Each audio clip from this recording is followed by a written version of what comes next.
এয়ারপোর্টে কর্মচারী সে নিজেকে নিজে ফকিন্নি বলে। আমরা ফকিন্নি, তাই আমাদের এয়ারপোর্টে বাকেট নাই।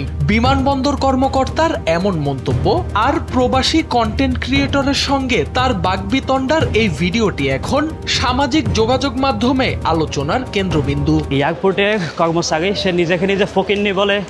বিশ্বের বিভিন্ন বিমানবন্দরে ট্রাভেলারদের কাঁধের ফিতাযুক্ত ব্যাগ নিরাপদে লাগেজ বেল্টে পাঠানোর জন্য ব্যবহার করা হয় নির্দিষ্ট বাকেট বা ঝুড়ি, কিন্তু ঢাকার বিমানবন্দরে নেই তেমন কোনো ব্যবস্থা। লাগেজ বেল্টে ফিতা আটকে যাওয়ার অজুহাতে ওই প্রবাসীকে ব্যাগের র্যাপিং করাতে বাধ্য করে বিমানবন্দর কর্তৃপক্ষ। JBS holdings limited.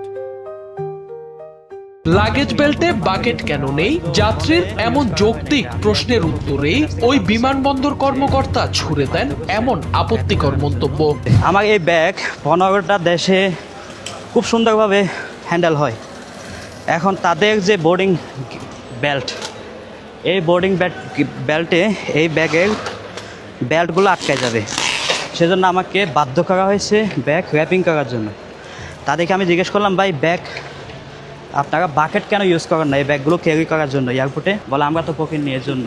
তো বললাম হ্যাঁ, এটাই সত্যি, আপনি স্বীকার করছেন, এর জন্য থ্যাংক ইউ। শাহজালাল আন্তর্জাতিক বিমানবন্দরে যাত্রী ভোগান্তি যেন নিত্যদিনের খবর। প্রবাসী হয়রানি, লাগেজ চুরি আর অব্যবস্থাপনার অভিযোগ দীর্ঘদিনের। পুরনো সেই বিতর্ককেই যেন নতুন করে উস্কে দিল সাইফ দ্য আফ্রিশিয়ান নামের ওই কন্টেন্ট ক্রিয়েটরের এই ভিডিওটি।